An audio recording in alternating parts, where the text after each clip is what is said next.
Any time किसी भी time आप ले सकते, किसी स्टेज पर ले सकते हैं। अब यदि आपका प्रतिवादी से समझौता हो जाता है, वादी और प्रतिवादी का, तो समझौता किस सेक्शन में दाखिल करेंगे? आदेश 23 नियम 3।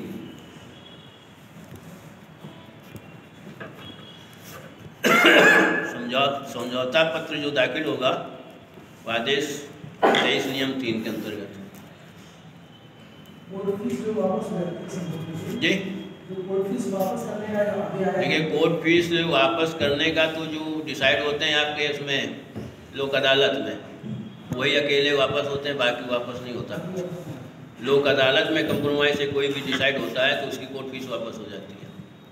बाकी आप जनरल करते हैं कोर्ट फीस, तो कोर्ट फीस नहीं आती। कौन-कौन से मुकदमों में कोर्ट फीस वापस हो सकती है? देखिए, बताया तो आपको, ये जो अभी लोक अदालत बताया, लोक अदालत में कोई भी मुकदमे हो। सक्सेशन में तो बहुत ज़्यादा फीस लगती है। हाँ, तो वो सक्सेशन की फीस वापस कहाँ होती? वो तो वापस कर देती गवर्नमेंट आपको खुद ही। भाई सक्सेशन में जो आप स्टाम्प पेपर खरीदते हैं उसी पर तो टाइप होकर मिलता है सक्सेशन आपको, तो वो कहाँ वापस होता है? सर ऐसे तो वो भी जो हम कोर्ट फीस अदा करते हैं उसमें भी लिख जाता है सर, वो तो इसलिए बनाया गया है कि आप लोग की जो फीस चली जाती है, कंप्रोमाइज होता है, फीस चली जाती है, तो उन्होंने एक उत्साहित करने के लिए या सुविधा देने के लिए उन्होंने कह दिया भाई जो लोक अदालत में डिसाइड करिए उसकी फ़ीस वापस कर दीजिए। ये लिखा तो उसमें भी जाता है स्टाम्प पेपर में, लेकिन इसमें सुविधा बस इतनी होती है कि 10-20-50 हज़ार की कोर्ट फीस जो लगी वापस हो जाती हो। इसीलिए तो बनाया गया समझौता केंद्र, एक तरह लोक अदालत को समझ लीजिए समझौता केंद्र। समझौता करिए, कोर्ट फीस वापस लीजिए। ये हो गया। अच्छा, अब वो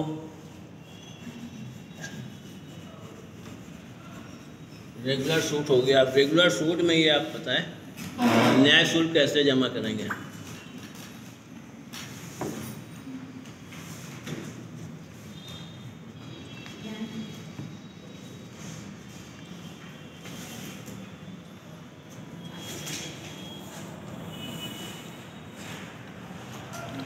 न्याय शुल्क जमा करने के 3 नियम हैं इसमें। पहला तो है, जैसे मान लीजिए खेतिहर भूमि है, कृषि भूमि है। दूसरा है मकान। तीसरा हो सकता है प्लाट।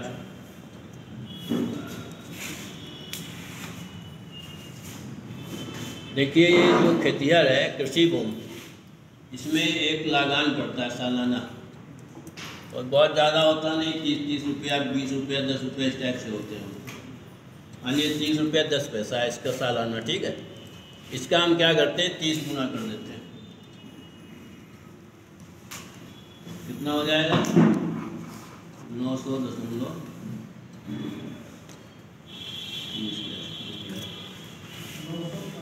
900.30 पैसे 900 रुपये 30 पैसे 30 पैसे 930 रुपये। ये 930 रुपये आ गया, ठीक। अब हम एक स्टे का एक मुकदमा दाखिल करते हैं, तो 930 का 1/5 भाग यदि स्टे का करते हैं तो परमानेंट स्टे का, यही आपका बाद मूल होगा। 1/3 जी 1/3 1/5 है। 1/5 कृषि भूमि पर 1/5 कितना होगा?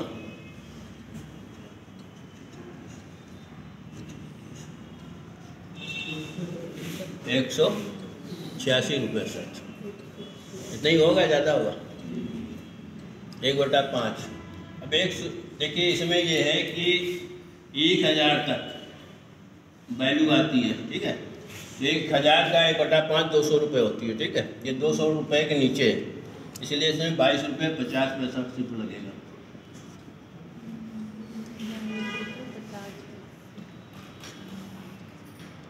ठीक है। 1000 से नीचे वैल्यूएशन आती है तो 22 रुपये 50 पैसे, और इससे ज़्यादा आती है तो आप कोर्ट फीस एक्ट देख लीजिएगा। फिर ये स्टे के लिए है, स्टे के लिए कृषि भूमि। अब इसी में आ जाइए पार्टीशन में, बंटवारा।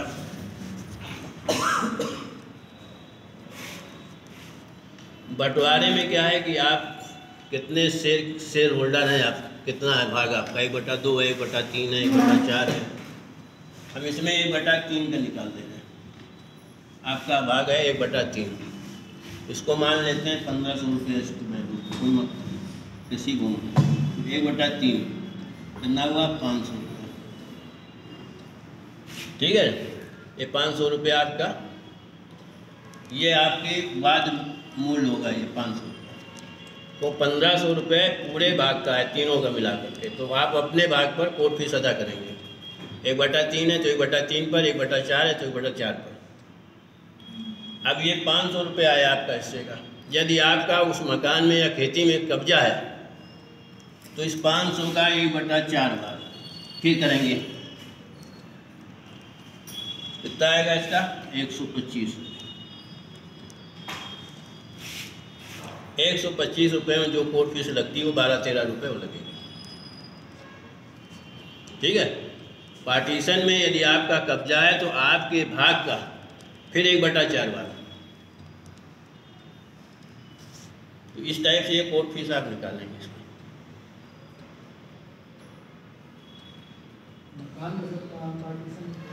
मकान का भी पता है, मकान का ये मानिए ARV होता है, इसमें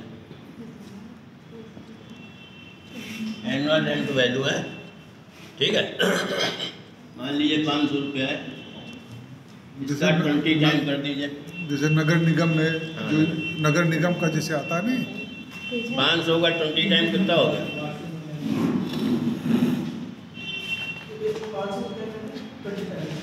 ये वार्षिक मूल्यांकन मान लीजिए 500 का 20 टाइम 20 गुना कितना आया 10,000। ठीक है, अब 10,000 यदि स्टे का करते हैं तो 10,000 का 1/5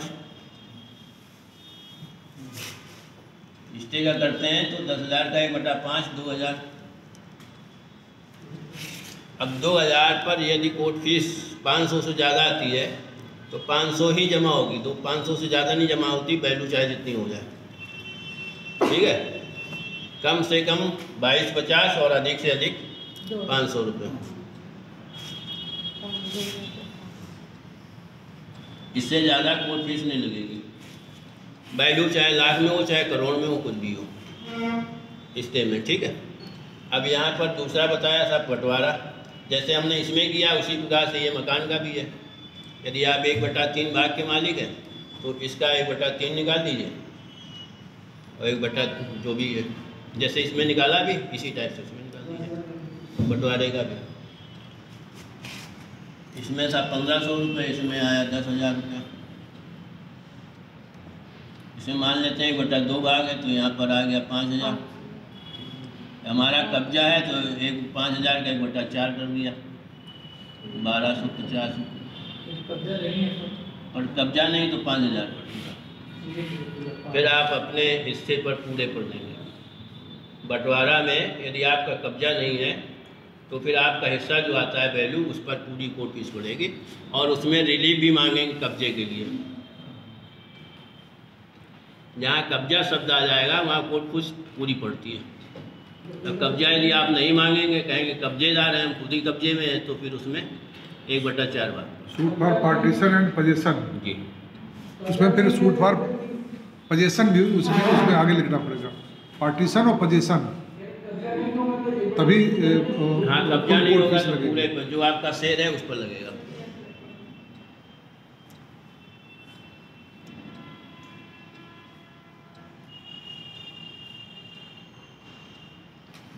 तो ये कोर्ट फीस हो गई। अब ये मान लीजिए कृषि का भी बता दिया और मकान का भी बता दिया। प्लाट का प्लाट आ गया कि इसमें कोई आपका है नहीं कोई, इसको कैसे निकालेंगे?